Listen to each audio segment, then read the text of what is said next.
और हमारे नेतागण खामोश, नेतागण चुपचाप सुन रहे हैं।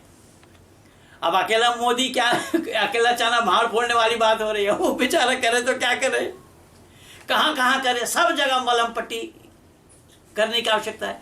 तो इसीलिए मैं कह रहा हूं बाबूजी कि हमारे पूर्वजों ने अपने अदूरदर्शिता के कारण हमें उन्होंने पाठ ही गलत पढ़ाया।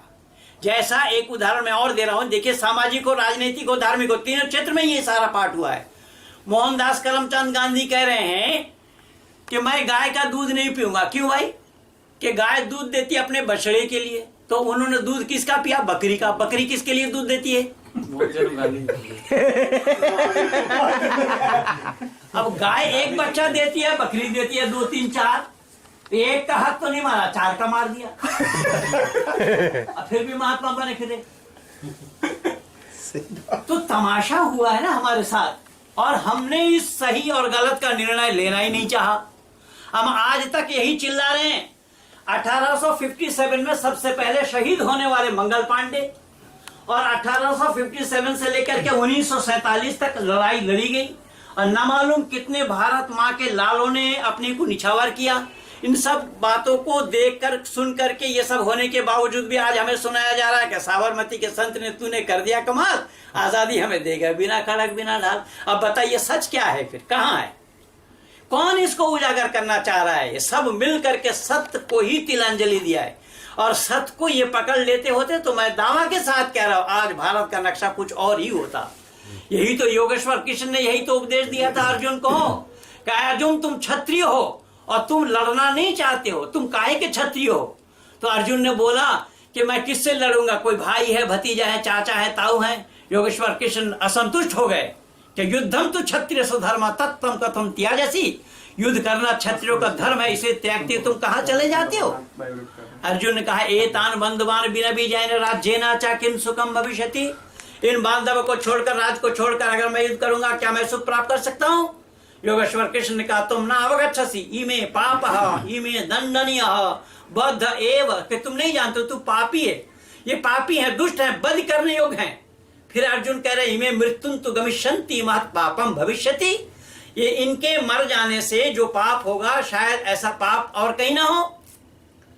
तो योगेश्वर कृष्ण फिर कह रहे हैं कि नहीं ये तत्पापम आत्मा मृत्यु न गच्छति केवलम शरीरम न सति तम इदम न अवगच्छसि आत्मा अजरः अमरः अयम कदापि न नश्यति युद्धम तु क्षत्रिय परम धर्म अतः युद्धम कुरु। ये रहे हमारे देश के गुरु, और आज हमें पढ़ाया क्या जा रहा है? गांधी जी के बंदर 3, और वो तीनों बंदर को दिखा के खाते नहीं किसी से छीन, एक के मुंह में हाथ में रख दिया, एक के आंख में हाथ और कान में बता दिया, यानी बोलो मत। अब बोलोगे कब? जब असत्य देखोगे तो बोलना पड़ेगा, असत्य सुनोगे तो बोलना पड़ेगा। तो ये तो यहाँ पहले से ही आपकी जुबान में ही ताला डालने की बात कर दी कि बोलो मत। अब बोलो मत क्या करो? तो गांधी ने बोला कि मुसलमान हमारे भाई हैं, अगर ये हमारे ऊपर थूक दे हिंदुओं को मुंह खोल देना चाहिए। इसलिए बाबूजी मैं एक नई चीज आपको दे रहा हूं आज, कि यही कारण बना कि मोहनदास करमचंद गांधी मुसलमानों से हिंदुओं के मुंह में थूकवा रहे थे। यही नतीजा हुआ कि आज गांधी को थूक चाटना पड़ रहा है। 1 रुपया के नोट से लेकर 1000 रुपया के नोट में गांधी को बिठाया, लोग नोट गिन रहे हैं थूक लगा करके। पंडित जी, हमारे मित्र पद्माकर जी ने अभी जो बोला, उनके गांव के योगी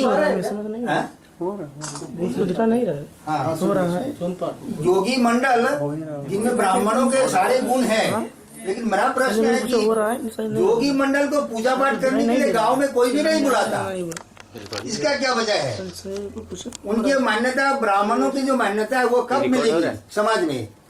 सुनील जी के उस प्रश्न के उस भाग के विषय में ही मैं चर्चा कर रहा था, और वो अपने लिए लोक संग्रह के लिए कठिन हो रहा है कि अपने नेपाल के शिवराज कौंडिन्यायन जी बहुत प्रकांड पंडित हैं, और उन्होंने पुस्तकों की श्रृंखला लिखी है कि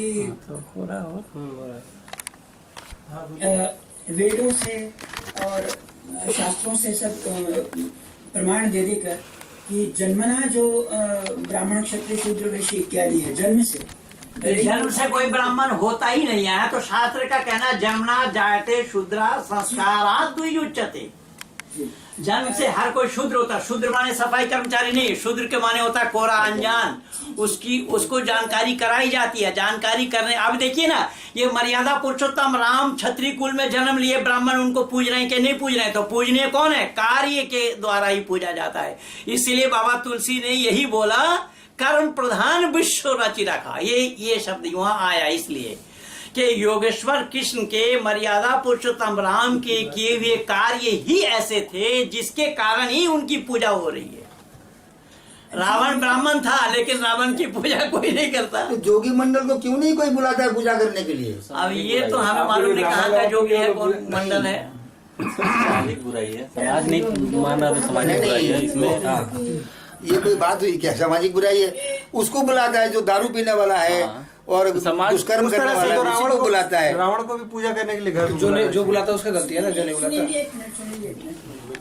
जो वहाँ पर तात्विक प्रश्न ये है कि ठीक है कि जन्म जब होगा तो शूद्र ही मैं रहूंगा, फिर भी मेरा जन्म उस कुल में हुआ या उस परिवार में हुआ जहाँ पहले से ही सब ब्राह्मण हैं, और वो हुआ है इस कारण कि मेरे जो पूर्व सत्व रजतम के सम्मिश्रण से जो मैंने गुण से मेरी सृष्टि हुई है, मेरा जो प्रारब्ध कर्म और संचित कर्म है पूर्व जन्मों का, उसके कारण मेरा जन्म, भले ही मैं जन्म के समय शूद्र ही रहूं, लेकिन उस कुल में हुआ जहाँ पहले से ही सब ब्राह्मण हैं या शूद्र हैं या जिस वृत्ति के लोग हैं वो हैं। ये एक तत्वतः ये उठाया जाता है। ये जो उनको वो एक गुण कर्म स्वभाव जो है वो वहां से लेकर के आते हैं। वो जन्म का तो देखिए, मैं एक जीते जागता प्रमाण हूँ। मेरा जन्म मुस्लिम परिवार में हुआ और इसी कलकत्ता शहर का ही मैं रहने वाला हूँ, और आज संपूर्ण विश्व में लोग मुझे पंडित बुला रहे हैं। और हमारे परिवार में कोई धोती भी नहीं पहना था, मैं ही सबसे पहला व्यक्ति हूँ कि जो मैं अपने परिवार में धोती पहना हूँ। तो कहने का तात्पर्य मेरा ये है कि हमारे जो गुण कर्म लेकर के हम आए हैं, तो जन्म तो हमारा अनजान में कोरा में हुआ है। हमें जानकारी लेने से ही हम यहाँ तक पहुँच पाए। हमारे किए हुए कर्म ही हमें यहाँ तक ला खड़ा किया।